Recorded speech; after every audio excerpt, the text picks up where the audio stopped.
이번 시간은 어휘 52번부터 63번까지 학습하도록 하겠습니다. 52번 이 글자는 익숙할 관자라고 합니다. 익숙할 관. 첫 번째 나온 단어죠. 이 관습이라는 겁니다. 관습, 익숙할 관자에 익힐 습자가 되겠습니다. 그래서 익숙할 관, 익힐 습자니까 익숙하게 익히다 혹은 익숙하게 익혀진 것 이런 개념으로 사용하면 되겠고요. 수식관계로 되어 있죠. 그죠? 익숙하게 익히다. 우리 주위에 보면요. 관습, 익숙하게 익혀진 것. 나도 모르게 이렇게 익숙하게 익혀진 것들이 있어요. 그죠? 그것을 우리는 관습이라고 이야기하죠. 관습. 이 관습하고 비슷한 것이 바로 밑에 있는 거죠. 관행이라는 겁니다. 관행. 참 익숙한 단어인데요. 그죠? 관행은 이 행자가 행할 행자라고 해요. 행할 행자. 그래서 이 관행이라는 것은 익숙하게 행하다. 그래서 익숙하게 행하다. 어떻게 보면요. 앞에 있는 관습과 그죠? 비슷한 개념이죠. 그죠? 근데 약간 다르긴 다른데. 그래서 이 관습은 익숙하게 익힌 거고, 이거는 익숙하게 행하다. 혹은 익숙하게 행해지는 것. 이런 식으로 이해하면 되겠어요. 그죠? 우리 학교도 마찬가지로 이렇게 관습, 관행들 것들이 참 많이 있죠. 그죠? 뭐 예를 들자면은 여러분이 이제 학교 오게 되면은 해야 될 야간 자율학습 이 하자도요. 관습 혹은 관행에 해당하는 거죠. 그죠? 그래서 그 전부터 익숙하게 익혀진 거, 익숙하게 행해져 오고 있는 것이거든요. 그래서 관습, 관행, 요거 많이 쓰는 단어들, 그죠? 53번입니다. 그죠? 53번은 왼쪽에 보면요. 나무 목자 보이죠? 나무 목자. 왼쪽에 나무 목자가 보이고요. 오른쪽에 보면은 이 나무를 가로, 세로로 이렇게 어떻게 해요? 가로, 세로로 이렇게 엮어 놓은 듯한 모습 보이지 않나요? 자, 그렇게 글자를 이해하면 이해하기 쉽다는 거죠. 그죠? 어쨌든 이 글자는 엮을구자라고 합니다. 엮을구, 엮다. 근데 우리가 엮는다는 것은 그죠? 여러 가지가 있을 수 있죠. 그죠? 어떤 이야기를 엮을 수도 있죠. 그죠? 그리고 어떤 건물을, 그죠? 나무를, 건물을 엮을 수도 있어요. 그죠? 어떤 건축물, 나무 같은 거를 엮어서 건물을 지을 수도 있는 거거든요. 자, 첫 번째 보면 구문이라는 단어가 되겠습니다. 구문은 엮을구자에 걸을 문자라고 해요. 그죠? 엮을구, 걸을 문. 그죠? 익숙한 단어인데, 그죠? 구문. 그래서 우리가 뭐 구문 독해다. 이렇게 얘기하는데, 이 구문의 뜻은, 글을 엮는다는 거죠. 글을 엮는다. 글도 엮는다고 얘기하는 거죠. 글을 엮는다. 근데 글은, 그러면 중간에 뭐가 들어가면 될까요? 글을 엮는다. 틀린 해석은 아니지만 좀 더 우리가 이해하기 쉽게 하기 위해서는 그죠? 어때요? 글을 어떻게 읽는다? 이해하기 쉽도록 하기 위해서는 글을 문법적 구조에 맞게 읽는다. 이렇게 해야 좀 더 완벽한 해석이 되는 거죠. 그러니까 일단 1차적으로는 글을 읽다라고 한 다음에 그 다음 단계로 또 생각을 발전시켜 나가야 되는 거죠. 그걸 우리는 사고력이라고 하죠. 그리고 완전한 해석으로 이끌어 나가는 거죠. 그냥 단순하게 글을 읽는다. 그냥 무슨 말인지도 모르고 넘어가지 말고 정확하게 얘기하기 위해서 필요한 내용들을 중간에 그죠? 이렇게 넣을 수 있어야 돼요. 그런 걸 사고력이라는 거예요. 그죠? 그래서 글을 문법적 구조에 맞게 읽는 것. 그것을 구문이라고 하죠. 구문. 그래서 우리는 그런 구문을 독해한다. 이렇게 얘기하는 겁니다. 그죠? 쉬운 글자, 그죠? 이제 엮을 구자 그대로 쓰고요. 뒤에 생각상자 나왔죠? 그죠? 이제 생각상자. 그러면은 뭐냐? 구상이라는 거죠. 구상. 그러면 해석을 해보면, 구문과 스타일이 같죠? 스타일. 생각을 엮는다. 그걸 구상이라고 하는 거죠. 우리가 어떤 일을 하기 전에 반드시 해야 될 게 뭐예요? 구상을 해야 되겠죠. 뭐 사업을 구상을 한다. 그죠? 그래서 우리가 글을 짓기 전에도 구상을 해야 되고, 그죠? 먼저 생각을 엮어야 되는 거죠. 어떻게 할 것인지 이렇게 생각을 엮은 다음에 글을 쓰든가, 그죠? 뭐 어떤 건물을 짓든가 구상을 한 다음에 하는 거거든요. 그죠? 이 구상이라는 단어는 그래서 생각을 엮다 이렇게 이야기합니다. 참 익숙한 단어라고 하죠. 허구라는 거죠. 허구. 허구다. 허구. 허구. 허구. 허자가 빌허자예요. 빌허자. 텅 비었다는 얘기죠. 빌허자라고 해요. 엮을 구자. 해석해 볼까요? 자, 우리가 알고 있는 허구, 그렇죠? 빌허 엮을고 텅텅 비었다는 얘기죠. 이게 텅텅 비었다. 그다음 엮었다. 어떻게 해석하면 되겠어요? 해석을 해보면 어떻게 해요? 허공에다 엮었다. 이렇게 해석하는 것이 무난하죠. 허공에 엮었다. 허공에 엮었다. 허공에 뭘 엮었을까요?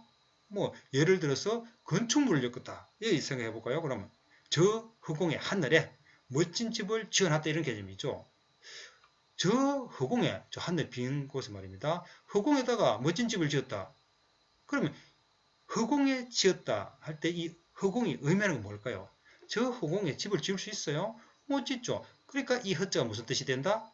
거짓이라는 뜻이 되죠. 거짓으로 엮었다가 된 거예요. 그래서 거짓으로 엮다. 이게 바로 허구가 되는 거죠. 허공이 어떻게 집을 지을 수 있겠어요? 그렇죠?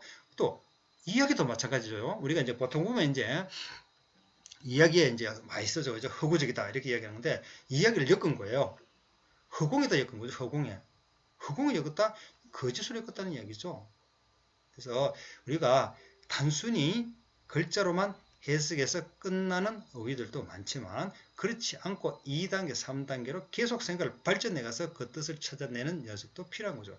그런 작업들이 전부 다 여러분들의 사고력과 이해력과 어휘력을 늘리는 과정이 되는 거죠. 그런 과정을 견디고 이겨내야 되는 거죠. 그래야 어휘력이 좋아지는 거예요. 그죠?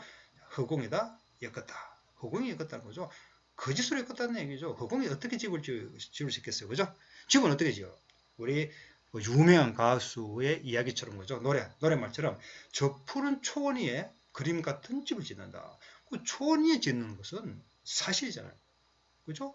그거는 직접 지을 수 있는 거예요. 진짜지만 허공에다 집을 지을 수는 없는 거거든요. 그래서 그 허공이 지었다는 것은 거짓으로 지었다. 이렇게 된 거고요. 이 허구의 대표적인 예가 바로 뭐냐? 바로 드라마죠, 드라마. 그죠? 드라마야, 드라마. 그 역사상 그 공중파에서 가장 그 인기가 높았던 드라마가 바로 뭐냐면은 여러분들은 아는 학생도 한두 명 있던데 대부분 학생은 모르더라고요. 허준이라는 드라마죠. 그 허준이 시청률이 65%였다고 해요. 그런데 그 허준 드라마 속에 등장하는 허준은요, 침을 굉장히 잘 놓아요. 그래서 침 하나로 사람의 생명도 살리고 하는데 실제로 보면 허준이는 이 의사는요, 침을 못 놨다고 해요. 전혀 침을 못 놨다 그러죠.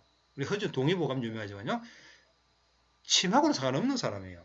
그러나 허구니까, 드라마니까, 그렇죠? 침을 넣는다라고 이야기를 엮을 수 있는 거죠. 그래서 우리가 단어를 외우기보다는 이해하는 노력 계속해 나가야 되죠. 허구, 거짓으로 엮다. 이렇게 되는 거죠.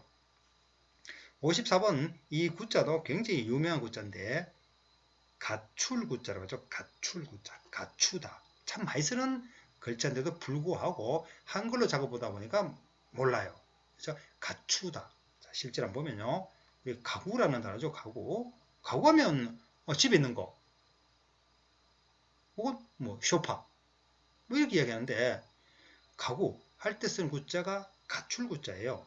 집가자잖아요. 해석을 해보면 어때요? 이 가구가 추상적으로 그죠? 집에 있는 거 이런 개념이 아니거든요. 실제로 해석을 해보면 가출구점만 알면 쉽게 돼요. 집에 갖추다. 좀 더 발전한다면 집에 갖추어야 할 것. 이렇게 되겠죠. 그래서 집에 갖추다. 이 정도로 해석해도 충분히 해야 되잖아요. 그죠? 집에 갖추어. 집에 갖추다. 집에 갖추다. 그 대표적인 게 아까 얘기했던 소파, 책상, 침대. 그런 것들이잖아요. 그런데 침대는 가구가 아니라고 하죠. 그죠? 왜요? 과학이니까. 불구, 우리 신체 불구자 할 때 쓰는 것들, 그죠? 신체 불구자. 안일 불자에 가출 구자예요. 이 안일 불자는 부정사라고 하는 거죠. 부정사. 아니다. 아니다. 이 부정사는요, 무조건 아니다라 해석하는 게 아니에요. 그냥 부정의 뜻으로만 해석해 주면 되는 거예요. 부정의 뜻. 그래서 갖추지 않다. 물론 틀린 건 아니지만, 그죠? 좀 더 우리가 쉽게 이야기해서는 않다보다는요, 못하다라고 해석해 주는 게 이해하기가 더 쉬워요. 그죠? 갖추지 못하다. 그렇죠? 우리 못 갖춘 마디 이렇게 얘기하잖아요. 그죠? 불구자 이러면 갖추지 못한 사람 이런 것이죠. 갖추지 않은 사람 이런 개념이고 갖추지 못한 사람이죠. 이 부정사는 부정의 뜻으로 유효적절하게 유연하게 사고를 가지고 접근해야 돼요. 그죠? 그래서 한자가 단순히 암기 과목이라고 생각하는데 그건 아니에요. 엄청난 사고의 유연성을 요구합니다. 경우에 맞춰서 그 융통성 있게 그 뜻을 계속 변화시켜 줘야 돼요. 그래서 여러분들이 하기 싫어하는 거죠. 그래서 불구, 갖추지 못하다. 그렇죠? 신체 불구. 그러니까 신체를 갖추지 못한 거죠. 하나를. 산모가 애를 놓으러 갈 때, 그죠? 수술실로 갈 때, 그죠? 한 가지 소원을 빈다 그러죠. 우리 태어나는 애가 발가락 10개, 손가락 10개 다 갖추기를. 그죠? 아마 여러분 부모님도 그런 생각을 가졌을 거예요. 여러분 어머니도요. 그런데 10개, 10개 다 갖고 태어나면, 그 다음 또 생각이 달라져요. 그 다음에는, 우리 애들이 건강하게 자랐으면 좋겠다. 근데 또 건강하게 자라거든요. 그럼 또 생각이 달라져요. 마지막 소원이 뭘까요? 그 다음, 구체적이라는 거죠. 구체적. 자, 세자짜리는 항상 얘기하는 거죠. 두자 더하기 한자. 여 적자는요, 전미사라고 하는 거죠. 그죠? 명사와 명사 사이에 쓰는 건데 별 의미는 없어요. 그죠? 연결책입니다. 구체. 갖출 구자라고 하고, 몸체자라고 하죠. 참 많이 쓰는 단어인데 구체적을 뜻을 물어보면요. 말을 할 수 있는 학생이 없어요. 그냥 뜬구름만 잡고 있거든요. 구체적이 뭐냐 물어보면 구체적이 구체적으로 뭐냐 물어보면 몰라요. 갖출구 몸체 하면요. 글자 그대로 봤을 때 몸을 갖추다잖아요. 몸을 갖추다. 근데 무슨 말인지도 모르고 몸을 갖추다라고 하고 끝나면 안 되죠. 그런 공부가 아니에요. 이게 무슨 말인지 내가 이해할 때까지 계속 생각을 해야 되는 거죠. 몸을 갖추다? 몸을 갖추다 무슨 말이에요? 몸을 갖췄다. 몸을 갖췄다. 몸의 반대말이 뭘까 생각해보면 정신이죠. 몸과 정신은 반대 개념인데요. 그죠? 그리고 차이점은 뭘까요? 그죠? 몸은 눈에 보여요. 뭐 똑똑하다, 홀쭉하다, 그죠? 키가 크다, 작다. 이 몸은 신체적 형체죠. 형체. 형체는 눈에 보이는 거죠. 그러나 정신은 어때요? 눈에 보이지 않아요. 그래서 우리가 구체적으로 말해봐라. 이렇게 얘기하는 것은 뭐냐? 이 몸의 의미가 바로 뭐냐? 그죠? 보이다, 보이다. 그죠? 형체라는 개념. 보인다는 거죠. 보일 수 있도록. 내가 보이도록 표현해라. 보이도록. 몸을 갖추어라. 이 말이죠. 보이도록 이야기해라. 구체적으로 이야기해라. 그죠? 딱 눈에 보이도록. 딱 보면 알 수 있도록. 그렇게 표현해라. 이게 구체적 표현이라는 거죠. 구체적으로. 구체적으로. 뜬구름 잡지 말고 구체적으로. 그죠? 그래서, 자, 이 구체적, 파이썬은 다르지만 의외로 잘 몰라요. 그죠? 55번. 이 구자는요, 구할 구자로 여러분들이 많이 알고 있는데, 구할 구자 맞아요. 구할 구자 맞는데, 이 글자 구자는요, 원래 뜻은 구할 구자 뜻이 같은 말인데요. 첫 번째 보죠. 이 구제라는 단어죠. 저번에 경세제민할 때 기억납니까? 세상을 다스리고 백성을 그때 제자가 이 제자였는데 구제하다의 준말이라고 그랬죠. 그리고 그때 구제는 뒤에 나온다 얘기했는데 바로 그거예요. 구제 이제 그 뜻을 알고 가야 됩니다. 그죠? 이 구자는 구할 구자가 맞지만 원래 뜻은 건질 구자죠. 건질 구자. 물에 빠진 사람을 건져주다. 이 말하고요. 물에 빠진 사람을 구해주다. 어때요?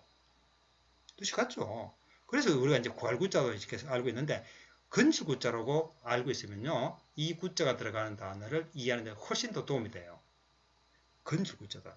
물에 빠진 사람을 건져주는 게 구예요. 제자는 뭐냐면요. 왼쪽에 물숫자가 있듯이 그죠? 물과 관련된 건데 건널 제자라고 해요. 건너다. 뚝이 있어요. 내가 이 강을 건너야 되는데 다리가 없어요. 요때 쓰는데 이제 건널 제자죠. 건널 제자. 그래서 건널 제자인데 앞에가 건질 구자죠. 건져주다는 얘기고 지금 병렬 관계로 되어 있잖아요. 그죠? 그래서 앞에가 내가 물에 빠졌는데 누군가 나를 건져줬다는 이야기죠. 건져줬다는 거고 여기서는 뭐예요? 그러면 똑같은 환경으로 봤을 때 조건으로 봤을 때 얘는 물에 빠져 있는 상황이고 얘는 지금 강을 건너야 되는데 못 건너는 상황이죠. 근데 얘는 누군가 와서 건져줬다는 거고 얘는 그럼 어때요? 똑같은 조건으로 봤을 때는 내가 못 건너고 있는데 누가 와서 건네줬다는 얘기죠. 건네줬다. 그래서 이 말을 병렬관계로 대등하게 연결하면 구해주고 누군가 자, 물에 빠진 사람을 구해주고 건네주다 이렇게 되는 거죠. 구해주고 건네주다 그렇게 되는 거죠. 그럼 결국은 뭐예요? 이 두 사람의 공통점은 아주 어려운 상황이잖아요. 물에 빠지고 지금 다리가 없어서 강을 못 건너고 있는 아주 어려운 상황이거든요. 이 어려운 상황을 구제해줬다는 것은 뭐예요? 어려운 상황을 벗어날 수 있도록 어떻게 해줬다? 도와줬다. 그래서 이게 구제하다가 도와주다가 되는 거예요. 이렇게 한자는 글자를 뜻 그대로 해석해서 되는 경우도 있지만 이런 식으로 3단, 4단, 5단까지 계속 생각해야 되는 경우도 많아요. 그죠? 그래서 머리가 좋아진다는 거죠. 우리 구제준다의 말은 도와준다. 이렇게 되는 거죠. 그냥 구제는 도와주다. 이렇게 외우는 게 쉬워 보이죠? 그거는 암기예요. 암기. 암기는 여러분 머리에 전혀 도움이 되지 않아요. 그렇죠? 건져주고 건네주다. 결국은 도와주다가 되는 거죠. 그럼 구자 볼까요? 세상, 자, 역시 세자니까 두자 더하기 한자가 되겠죠. 그죠? 세상을 여러분 알고 있다시피 구한 주인 이렇게 해도 돼요. 그러나 좀 더 실감나게 보자면 세상을 건진 주인 하는 게 더 이해가 빠르죠.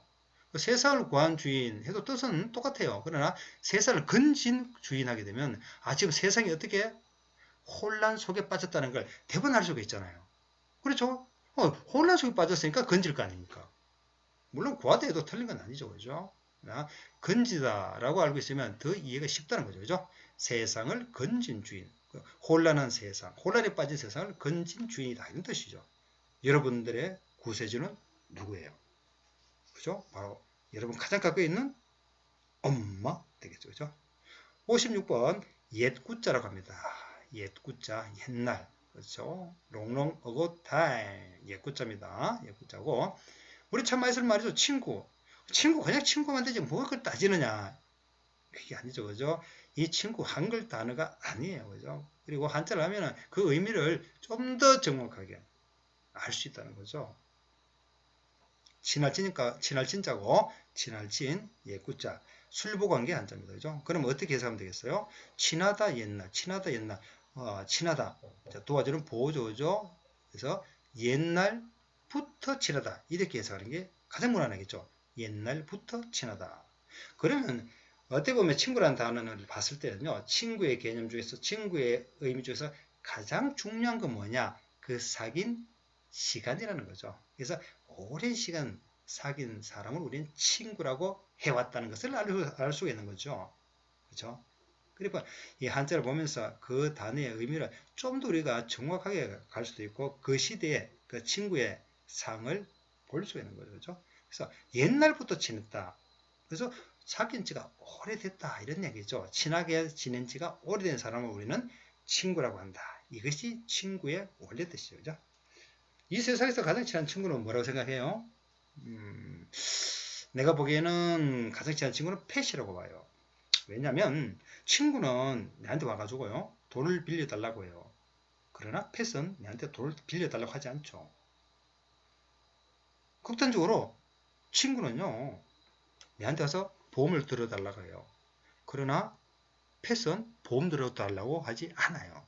그렇죠? 내가 도리어 보험을 들어줘야 돼요. 옛구자 한 번 더 써볼까요? 그죠? 수구주의. 많이 쓰는 말이죠. 수구주의. 지킬 숫자의 옛구자예요. 자, 외우지 말고 바로 해석해 보면 지킬 수 옛구. 이 숫자는 또 유명하죠. 한때 참 이슈가 됐던 수위 아저씨. 수위 아저씨 할 때 숫자가 이거예요.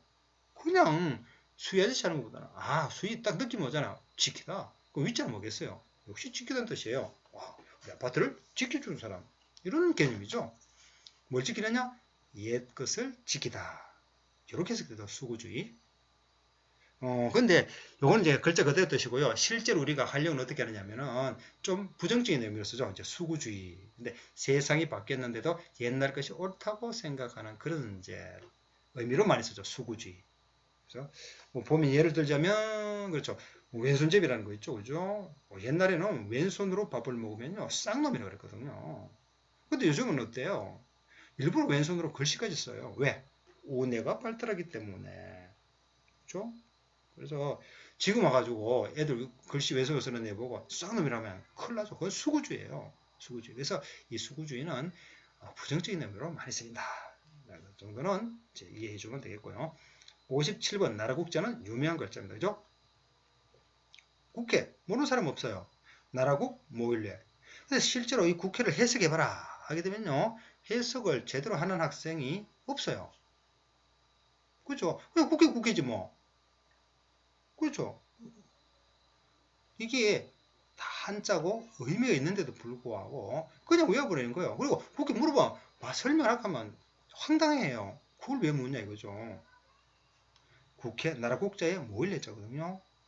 자, 한번 해석해 볼래요? 수식 강의인데 아마 여러분도 해석하기 힘들 거예요. 그러나 한 학기 정도 트레이닝을 하고 나면은 이것이 어떻게 해석되느냐? 국민을 대표하는 모임 이렇게 해석이 돼요. 들어보니까 그런 거죠, 그죠? 근데 이 들어보면 그럴 것 같은 이 말들을 여러분이 스스로 찾아내야 되는 거죠. 그게 여러분들의 실력이에요. 의력, 사고력 갑니다. 국수주의라는 말 많이 쓰죠. 국수주의인데 이 국수주의 알긴 알아요. 그때 설명하라 그러면 모르죠. 자기 나라만 잘났다. 그죠? 배타주의 뭐 이런 개념 알고 있는데 이 숫자가 뭐냐면은 참 많이 쓰는 숫자 중에 하나인데 깨끗할 숫자죠. 깨끗할 숫자. 우리가 순수할 때 쓰는 거죠. 순수시대. 순수할 때 쓰는 깨끗할 숫자예요. 나라국 깨끗할 수. 그렇죠? 나라국 깨끗할 수. 그리고 국수. 자기 나라만 깨끗하다 이거죠. 자기 나라만 깨끗하다. 남의 나라는 다 지저분해요. 자기 나라만 잘났다 이거죠. 내가 제일 깨끗해. 너희들은 더러워. 그러니까 너희들은 못 써. 내 거만 써. 그런 개념이잖아요. 국수주의죠. 너희들은 내보다 못하다는 얘기죠. 국수주의예요. 우리 민족이 국수를 좋아해서 국수주의. 그게 아니에요. 국수. 별로 몸에 안 좋아요. 그죠? 국수. 자, 우리가 이런 어휘에 다리에 들 때까지 좀 더 노력해야 됩니다. 58번입니다. 58번. 군사군자죠. 군사. 우리 솔즈라고 하죠. 솔저. 많이 나오는 단어 중에 하나가 군국주의라고 하죠. 군국주의. 군사군자의 나라국자. 그대로 해석도 되죠. 군사의 나라, 군대의 나라, 군인의 나라. 이런 개념이죠. 군국. 결국 의미하는 게 뭐예요? 이 나라의 가장 중심은 이 나라가 가장 중요시하고 있는 게 뭐냐? 결국 이거죠. 군사, 군인, 군대라는 거죠. 이거 군국이잖아요. 군대의 나라다. 이 나라에서 가장 중요하게 생각하는 게 군대라는 거예요. 그걸 군국주의라고 하잖아요. 세계적으로 가장 군국주의 성격이 강한 나라. 그죠? 군대로 지배하고 있는 나라. 딱 보이잖아요. 그죠? 옛날에 그 국서책에도 보면 일본 군국주의라고 나오잖아요. 군국주의. 걔들은 오로지 국가의 존재 이유가 군대예요. 군대. 군대가 가장 중요하다고 보는 거죠. 일본 군국주의. 그죠? 아마 이제 문학책에서 보면은 이제 소설 중에 군담 소설이 나오거든요. 군담 소설. 이야기담. 말씀담자라고 알고 있죠. 말씀담, 말담. 군대의 말, 뭐 틀린 말은 아니죠. 그러나 군대 이야기, 군인들의 이야기. 그렇죠? 이야기가 더 부드럽고 이야기 나오죠. 그죠? 이렇게 바꿀 수 있어야 돼요. 말씀하니까 죽으라고 말이 아니고 이야기로도 바꿀 수 있어야 되는 거죠. 이 사고의 유연성, 이게 여러분들의 사고력이에요. 그죠? 군대의 이야기, 군인들의 이야기. 군담소설 내용 뭐겠어요? 자, 갑니다. 그죠? 59번. 군자인데, 그죠? 요거는 왼쪽에 있는 임금 군자가 소리가 되고, 오른쪽에 있는 양이 뜻이 되는 거죠. 양이 한 마리 돌아다니는 거 봤어요? 만약에 한 마리 양이 돌아다닌다면 그 양은 어떤 양?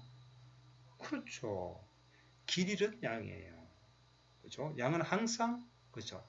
때를 지어서 다니죠. 때를 지어서. 그래서 이 양이 그렇죠?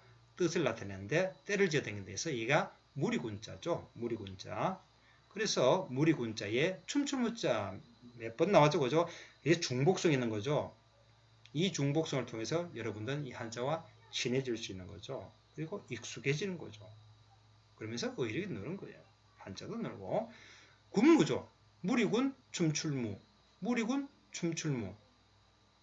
어떻게 하면 되겠어요? 무리군 춤출무. 이것도 해석하라 하면요. 해석을 제대로 하는 학생이 잘 없어요. 별거 아니잖아요. 그죠? 무리군 춤출무.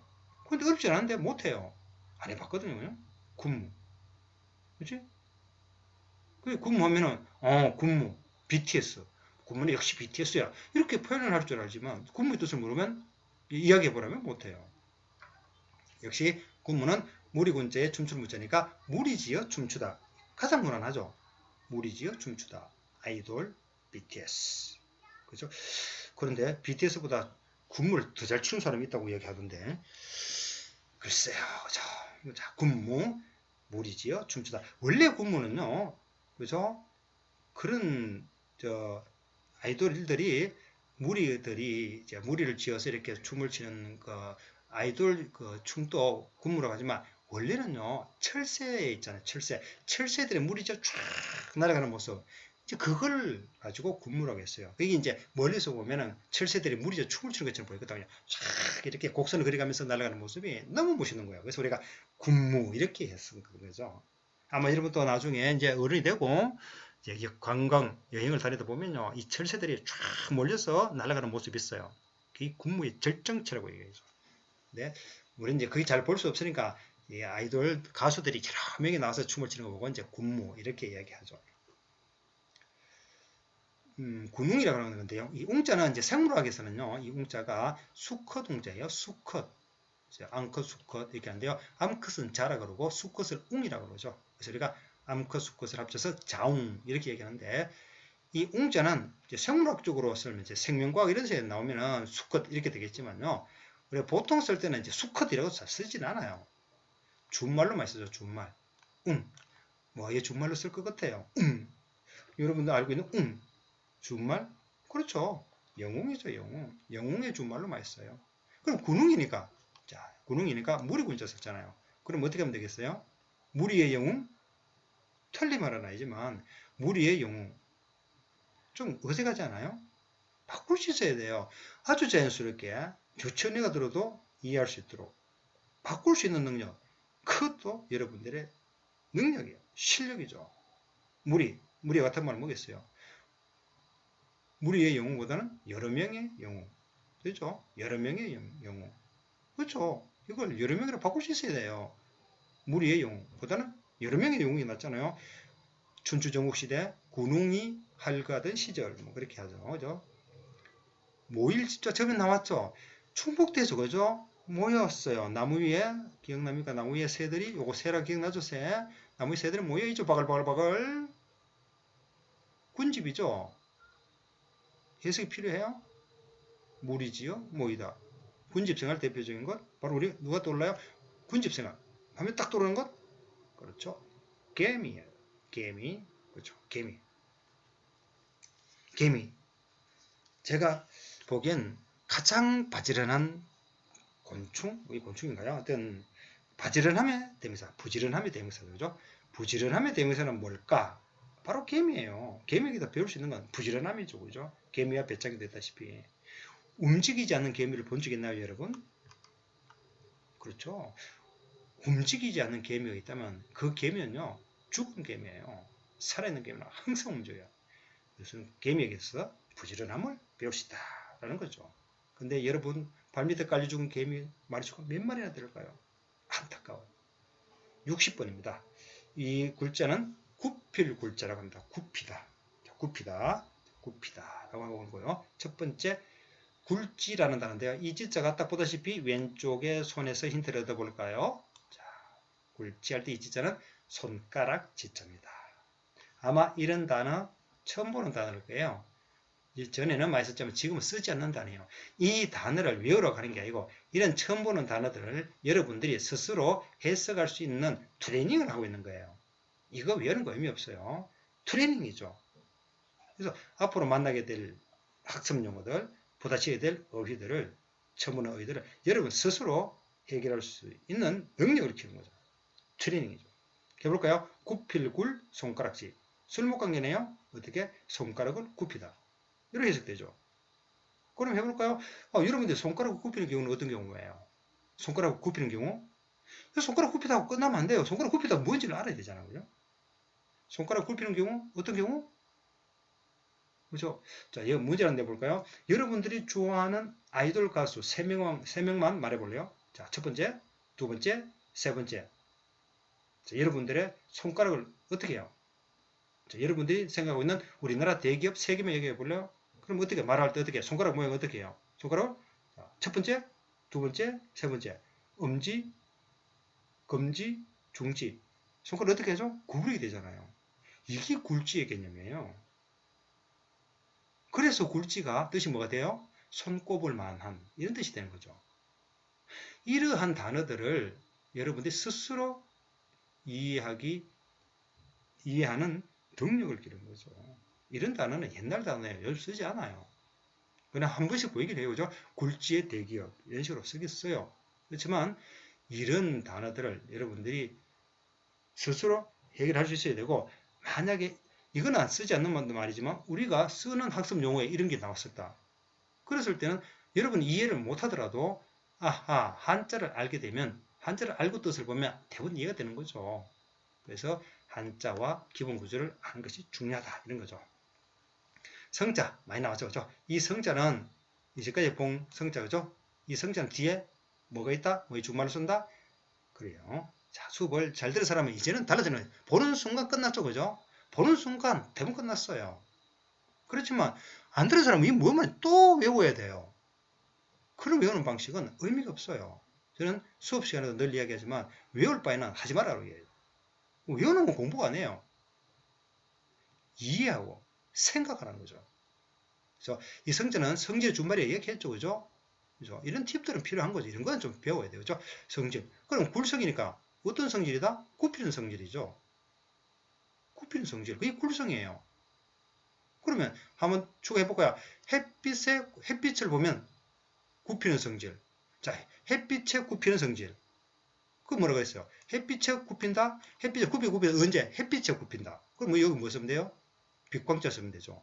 그래서 햇빛에 굽히는 성질을 뭐란다? 굴광성. 이런 식으로 되는 거죠. 사자성어죠. 백절불고. 간만에 사자성어 나왔네요. 그죠? 사자성어, 안 까먹었죠. 그죠? 사자성어는 딱 나오면 두 자씩 잘라라. 절자는 배웠어요. 그죠? 기억 안 나죠? 배웠습니다. 집중해야 돼요. 그죠? 꺾을 절자. 기억나죠? 그냥 외우지 마세요. 그죠? 스스로 해석하면 다 돼요. 백절. 100번 꺾었다는 얘기죠. 100번 꺾었어요. 불굴, 굽히지 않는다는 거죠. 갖다 붙이면 어떻게 돼? 100번을 꺾었지만 굽히지 않는다는 거죠. 그 뜻을, 자기 뜻을 굽히지 않는 거야. 내가 100번을 꺾었는데, 야, 하지마, 하지마, 하지마, 하지마. 했는데, 굽히지 않는다는 거죠. 대단한 사람이에요, 대단한. 그죠? 백절불굴의 정신. 그죠? 여러분도, 저도 학교에 있다 보면요. 여러분도 참 백절불굴의 정신이 있어요.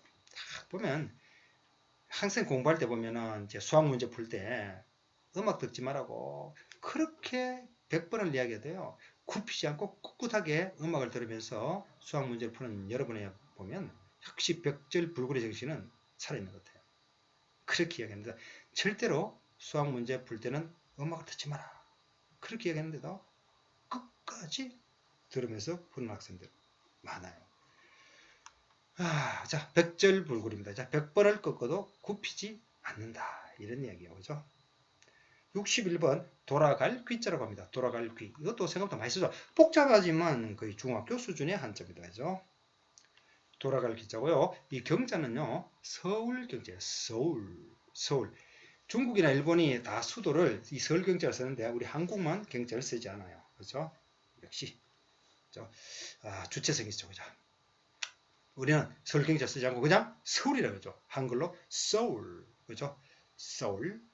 그래서 돌아갈 귀 서울경. 서울로 돌아가다. 술보강이니까 서울로 돌아가다. 그죠? 서울로 돌아가다. 이쪽 그죠? 서울. 중국도 보면은 그죠? 서울이 두 개 있죠. 북쪽에 있는 서울이 바로 북경. 근데 너무 크다 보니까 밑에 단계돼 있어. 남쪽에 단계돼 있죠. 바로 남경. 그 중국말로 난징이라고 하죠. 난징. 그래서 북경은 베이징 이렇게 얘기하는 거죠. 그죠? 일본에도 있죠. 일본의 수도는 역시 동경이죠. 동경, 도쿄. 다 경제고예요. 근데 우리나라는 서울이에요. 서울. 우리가 귀경한다 이런 말 쓰죠. 그죠? 뭐 연휴 끝나고 귀경 차량 뭐 이렇게 하는데 서울로 돌아가다, 온 서울로 돌아가다. 어디에 보면 다르죠. 그죠? 서울에서 입장에서 보면 서울로 돌아오는 것이 되고, 지방에서 보면 서울로 돌아가는 것이 되는 거고, 그런 거죠. 그죠? 이런 것들도요, 다 이렇게 유연해야 되죠. 귀자가 돌아갈 귀자니까 먼저 서울로 돌아가다가 아니고, 서울 입장에서 보면 돌아오는 거예요. 그죠? 그 귀가 집으로, 학교에서 보면 집으로 돌아가는 거게 되고, 집에서 보면 집으로 돌아오는 게 되는 거죠. 그러니까 언어가 생각보다 굉장한 머리를 요구하는데도 불구하고 여러분들은 이 어휘들을 무조건 외우려고 하는 거죠. 그러면서 머리가 좋아지기를 바라는 거죠. 안 돼요. 절대로 안 됩니다. 귀의라고 하는 거죠. 귀의. 아마 많이 들어봤을 거예요. 귀의. 의자는 뭐냐면은 저번에 결탁할 때 나왔죠. 결탁. 벌써 까먹었죠. 이제 매절결 탁자가 기댈 탁자라고 했죠. 그때 탁자면서 의탁할 때 쓰는 말이다 했죠. 이 의자가 바로 기댈 의자죠. 사람 인자에 옷 의자. 사람은 역시 옷에 기대되잖아요. 사람이 옷이 없다고 생각해봐요. 여러분 집 밖으로 한 발짝 나올 수 있겠어요? 옷이 없다면? 그런 식으로 이해하면 된다는 거죠. 그래서 우리가 기댈 의자다. 그래서 돌아가서 기댄다. 이게 바로 귀의라는 거죠. 보통 보면 귀의 어디에 쓰느냐? 어디에 귀한다? 그렇죠. 종교에 귀하죠. 종교. 그렇죠? 들어본 거 같지 않아요? 62번입니다. 그죠? 이 글자 정말 생소할 거예요. 그죠? 그런데 의외로 이 글자가 많이 써요. 그죠? 왼쪽에 그렇죠? 지압이 붙자, 산의 붙자. 그렇죠? 볼견자인데요. 이 글자는 뭐냐면 법규자라고 해요. 법규자라고 해요. 법규. 천천히 읽어야 되죠. 천천히 빨리 읽게 되면요. 오해를 살 수가 있어요. 그죠? 법규 이런 식으로 천천히 읽어주세요. 그죠? 자, 그죠? 법을 좋아하는 사람은 당연히 없겠죠. 그죠? 규정이라는 거죠. 이 정자 익숙하죠. 그죠?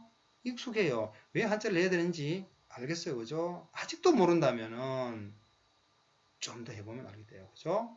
정자 몇 번이나 나왔죠. 이게 정할 정자다. 규정이다. 여러분 규정이다. 그죠? 알기는 알죠. 근데 의미를 물어보면 규정. 규정은 규정인 거예요. 법규자예요. 법규자. 이 법규자 뜻이 같은 게 바로 뭐냐면은 법법자가 있어요. 또. 법법자하고 법규자 붙이면 법규가 되는 거죠. 법규. 그죠? 물론 발음을 잘해야 되겠죠. 법규. 그죠? 그래서 규정은 뭐냐? 법규자에 정할 정자니까 당연히 법으로 정하다가 되겠죠. 그렇지 않아요? 법으로 정하다. 법으로 정하다. 규정이죠. 우리 학교에도 규정이 있죠. 어떤 규정? 두발 규정. 그렇죠? 복장 규정.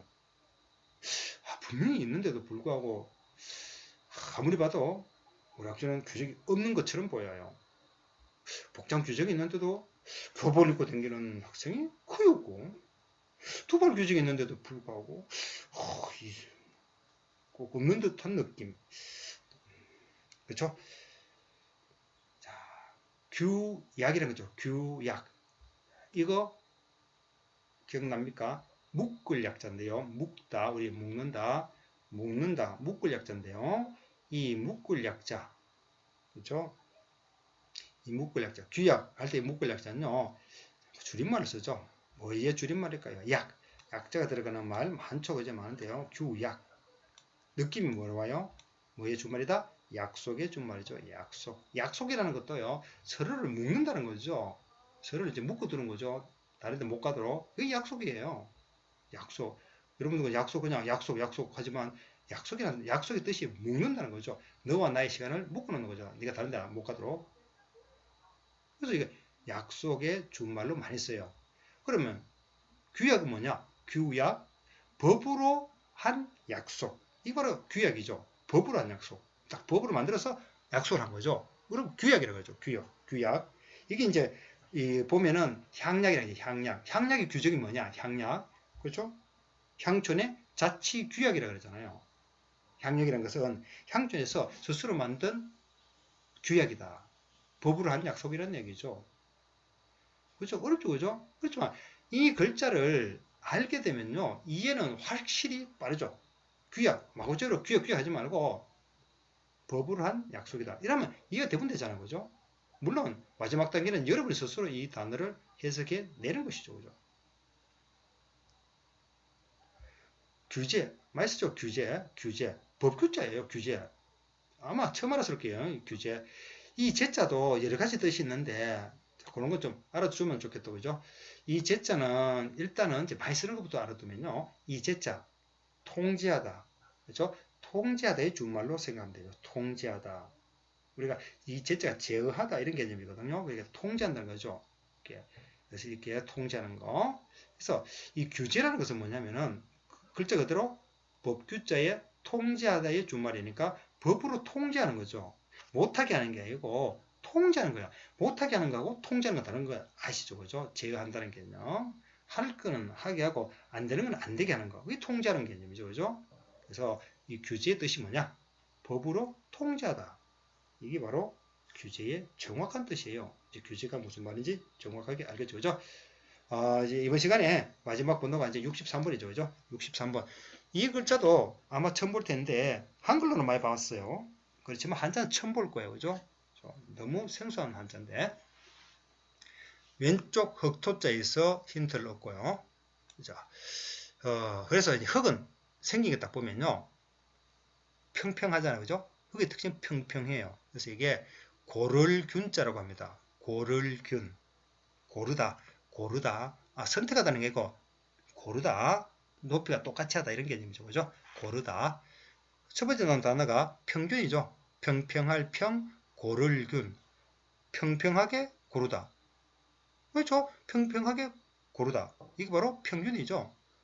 그러니까 우리 사람이 수명은 다 다르잖아요. 그죠? 남자도 다르고 여자도 다르고 다 다른데 우리나라 남자들이요. 이제 몇 살까지 사느냐? 다르잖아요. 사는 게. 죠 죽는 게 다 달라요. 나이가. 그걸 평평하게 나이가 다 다른데 평평하게 골라보니까 뭐 남자가 79세더라. 평균 수명이 79세더라. 그럼 여자는 몇 살이냐? 여자 똑같은 방법 해보니까 85세더라. 이게 평균 수명이라는 거잖아요. 그죠? 그 죽는 사람들의 나이를 평평하게 골라보니까 그렇게 되더라는 거죠. 결국 여자들이 남자에 비해서 6년이나 더 오래 산다는 결과가 나온 거죠. 그죠? 그래서 그러면 우리가 이제 결혼을 하게 되고 이제 남자와 여자가 그렇죠?